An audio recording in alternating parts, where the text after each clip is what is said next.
এই ঘটনাটি 1998 সালের আগে শুরু হয়েছিল। আমরা 4 ভাই এবং 2 বোন। আমি পরিবারের সবচেয়ে বড় ছেলে। লেখাপড়া শেষ করেছি কয়েক বছর হলো, আর তাই পরিবারকে সাপোর্ট দেওয়ার জন্য আমি একটি চাকরিতে জয়েন করি। আমার তখনের চাকরিটি মোটামুটি ভালো একটি চাকরি ছিল। আমাদের সংসার আমার এবং আব্বার বেতনের উপর নির্ভরশীল ছিল।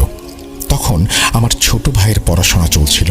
তারপর হঠাৎ একদিন আব্বা দুনিয়ার মায়া কাটিয়ে আল্লাহর কাছে চলে গেলেন।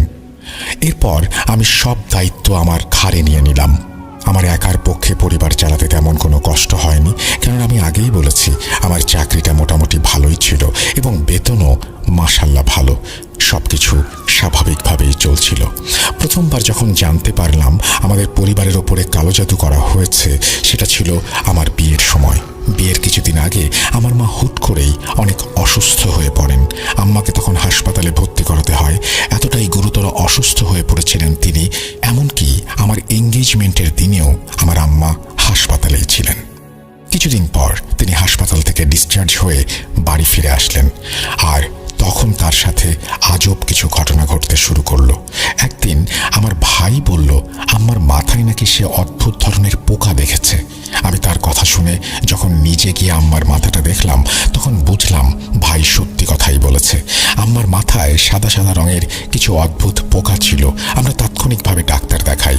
ডাক্তার বেশ কিছু ওষুধ দেন এবং মাথা ধোয়ার জন্য শ্যাম্পু দেন। মাথা ধোয়ার পর মাথায় আর কোনো পোকা দেখা যায়নি, কিন্তু একদিনও কাটল না। ওই দিন রাতেই আবার আম্মার মাথায় সেই পোকা দেখতে পেলাম। এই পোকা কিভাবে এলো আল্লাহ জানেন।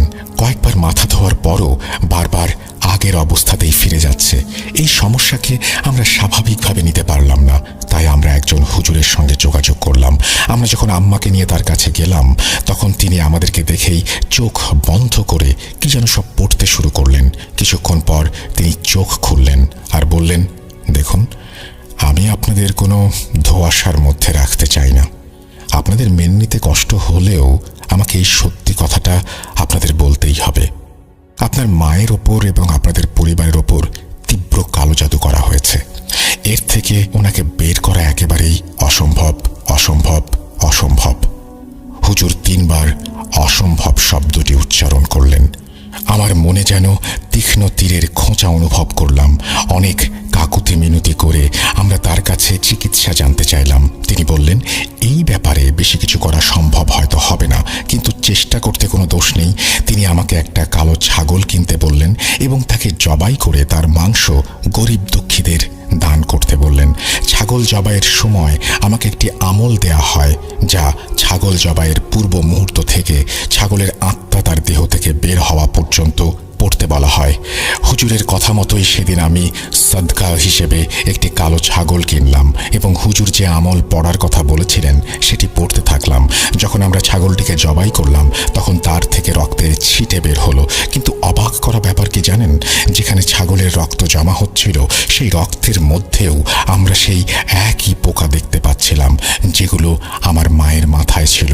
যখন আমরা সেই ছাগলের চামড়া ছাড়াতে শুরু করলাম, তখন তার মাংসের ভেতরও সেই একই পোকা ছিল।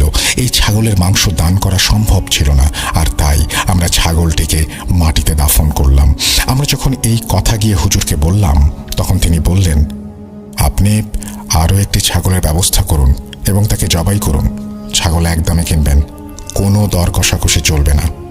তার কথা মতোই আমরা দ্বিতীয়বার ছাগল কিনে তাকে জবাই করলাম। তখনও একই রকম ঘটনা ঘটল। তার রক্তে এবং মাংসে সেই সাদা পোকাগুলো সেই দিনও ছিল। আমরা আবার হুজুরের সঙ্গে যোগাযোগ করলাম। তিনি বললেন, আপনি আরও একটি ছাগল জবাই করুন। এবারে ছাগলের মধ্যে থেকে কোনো প্রকারের কীট বের হবে না। হুজুরের কথা মতো আমরা তৃতীয়বার ছাগল জবাই করলাম।